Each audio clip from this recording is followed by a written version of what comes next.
Hey, what is up YouTube? In this video I'm going to be reviewing the Nixeus Revel X. Some of you guys may have heard of the Revel. That mouse came out a while ago and it was just like a Sensei clone. I think this design has been altered a little bit. I'm not 100% sure. I don't have a Sensei, but this is not exactly the same as the Revel, nor is it the same as a Sensei or a Kana. I think it's somewhat in between, but I'm not 100% sure. With that being said, I honestly don't think this is worth the buy anyway. So let me get right into that. Number one, the build quality is just terrible. Like, do you hear this? Like, you grip the mouse and you just hear this all day. You hear the creaking when clicking. Um, it's really horrible. I think the blame has to come with this just cheap ass top shell. Like, this feels like something made out of like 2009.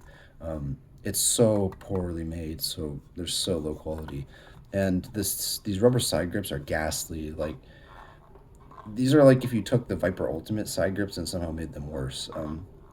They're not grippy. They're not grippy. Even I even have sweaty hands, and they're not grippy. And they hurt your fingers after a while because of the texture. Like, I I don't know what else to say. They're terrible. Um, the the buttons themselves, the clicks are not too bad. They're decently crispy, but I mean the creaking just is horrible. The side buttons, the middle mouse button, they're all fine. The scroll wheel is not that tactile. Um, it's pretty bad. And let's see, the cable it's not great. It's fine. It's like a Viper cable. It's usable in a bungee, and the feet are good actually. They're this black dyed Teflon PTFE, and they're pretty decent. They glide pretty well actually. Very smooth, so I have no issues with that. But just the build quality, the really grungy RGB. This mouse just has very cheap vibes, and um, I mean, if you're desperate for the sensei shape, which I'm about to get into, then this might be your mouse. Um, and my condolences go to you. So anyway, let me talk about the sensor real quick. It has a 3370. It's the Revel X's like thing, right? It's an upgraded Sensei with a better sensor and better switches. Um, the latter of which is questionable. But the sensor is a 3370 and it's great. There's no motion delay, no issues at all, as far as I can tell.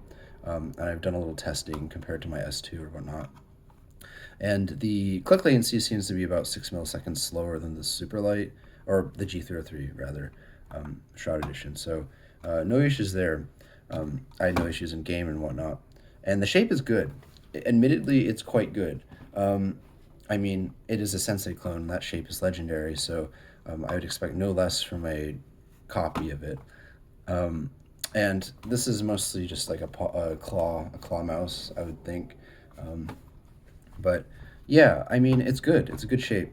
There are plenty of Sensei reviews out there, and for my 19 by 10 centimeter hands, this is really comfortable. So, not much more to say about that. The one other gripe I have with this mouse is that it's like 83 grams, and it feels heavier with the cable, which is really just disappointing for a mouse that was released like a couple months ago.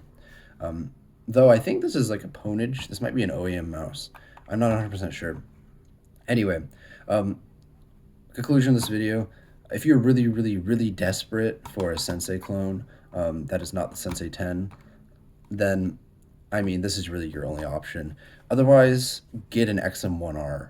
Literally just spend 20 more dollars, get an XM1R, and be happy with your life, because that mouse does everything perfect, whereas this mouse does pretty much everything not perfect. So yeah, that's the conclusion of this video. If you enjoyed the video, have any questions, leave a like, subscribe.